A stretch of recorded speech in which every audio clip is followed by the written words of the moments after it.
Hello, I'm Emma Wall, and joining me today to talk about the outlook for dividends is Troy's Francis Brooke. Hi, Francis. Hi, Emma. So, how has coronavirus and the associated impacts to the movement of people and the economy impacted dividends in the portfolio? Well, there's been a fairly dramatic impact, which I'm sure many of your customers and investors will have noticed, in that a very large number of companies have chosen to either remit or cut their dividends during this crisis, and that is really for a number of reasons. One is that a lot of companies are actually suffering significant reductions in their revenues. So that would be particularly consumer-facing businesses in retail or travel-orientated business, hotels, etc. There are also a lot of companies that have, for some reason, well, for one reason or another, or maybe multiple reasons, have actually benefited from the government's support for business. And I think there was a general, pretty quickly adopted feeling that companies that were benefiting from this support, it wouldn't necessarily be appropriate for them to be paying large dividends out to shareholders. So, in many cases, they have described these as temporary rather than permanent cuts or omissions. So they may come back later when if the balance sheets of these companies supports that. But I think if you look at the FTSE 100, we've got over 30 companies which have omitted or very substantially cut their dividends. 35 companies, of which about 3 are in the Trojan Income Fund portfolio at present. So we have most of the companies that have done it are not ones in which we invest. But that doesn't mean to say that investors shouldn't expect that dividend yields generally are going to be under pressure from the market. And as with any sort of market event, people look to draw parallels between what's happened over the last 3 months and what happened during the global financial crisis of over a decade ago.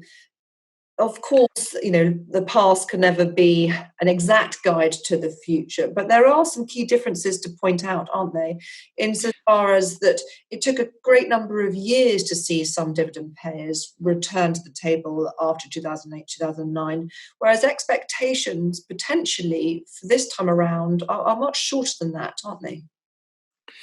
Yes, it is very interesting to look back at that time, and obviously I was running the Trojan Income Fund then, and the interesting similarity is that you have a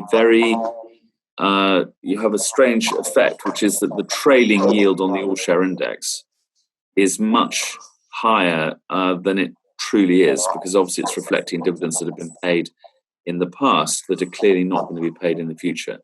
So it's very important not to look at the trailing yield on the all-share index, and that was very much the case back in 2008, 2009.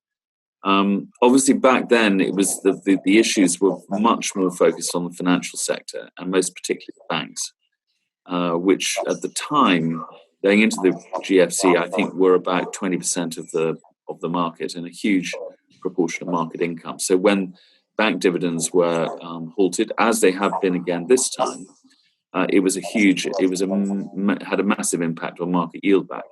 Clearly, banks are a smaller proportion of the index today, so the fact that they are not paying dividends again does have an impact, but it's a broader impact this time. And as you correctly say, there are parts of the market that one might expect, if we get some sort of return to sort of at least semi-normality within 6 months and a sort of recovery in 2021, there's no reason to expect why they shouldn't be paying dividends. But there will be others, like the banks, who I think will be under pressure not to for some time. So there are some similarities, and in some ways. But I think basically the issue today is that it's a much broader front rather than more narrowly focused on the financial sector. And with so much uncertainty around, how do you begin to scenario plan and analyze the portfolio and the market when thinking about what you can expect from income and indeed growth in the future? Well, as many of your investors will know, we have been making quite a few changes to the portfolio over the last 18 months or so. This was really recognizing the fact that the market yield in the UK was overly concentrated, that there was too much dependence on a few very high yielding companies, and that if you want to generate long-term income growth, which is what we want to do from our portfolios, because that's what we fundamentally believe drives total returns for investors, we were moving away from some of the higher yielding parts of the market, like banks and oils, in favor of stocks with lower current yields, but ones which we felt were much more likely to grow. So what the last 3 months has done has really accelerated that process. So we knew where we were going. But what we've done is, because stocks like Lloyds, which we did hold going into the crisis, Land Securities, we stocks like that, Sage, which we'd also sold, we basically have sold out of those. We also we'd already significantly reduced our energy exposure, and that we've continued. And what we've done is we've replaced those with stocks that were already on our list of companies that we wanted to own. And obviously the big falls in share prices made that more possible. So we've added a couple of American stocks, Medtronic in the healthcare area, Paychex, which is a payroll and HR services provider to small, medium-sized businesses, both on attractive free cash flow yields of sort of between 5 and 6%, and good yields, but obviously lower than some of the stocks we've been selling. And we've also added in the UK Intertek, which is an international testing company with a very long track record of generating high returns for investors. And we've also added some of the more asset-light platform-type companies in the financial services area. So that's also been helpful. So we're very conscious of the fact that the changes we make need to not make us overly vulnerable by taking out sort of industrial exposure. Say in energy, we want to replace that with high quality, more engineering type companies or industrial companies. So Intertek would be one. We've already got Victrex. So we've really accelerated this process, and that has meant that the yield on the portfolio is lower than it was in relation to the all-share index, but we think we fundamentally improved the quality of the business and its long-term growth potential. So we still have about a 40-stock portfolio. There are actually 42 at the moment stocks in the portfolio. There'll be 2 or 3 on the way out, and there are 2 or 3 on the way in at the smaller end of the scale. Does the short-term economic output play any part in that analysis, or are you, as a stock picker, very much trying to look through the next however many months, the near term and coronavirus, to look at the sort of long-term fundamentals of those stocks, because there is just too much to try and get a handle of right now?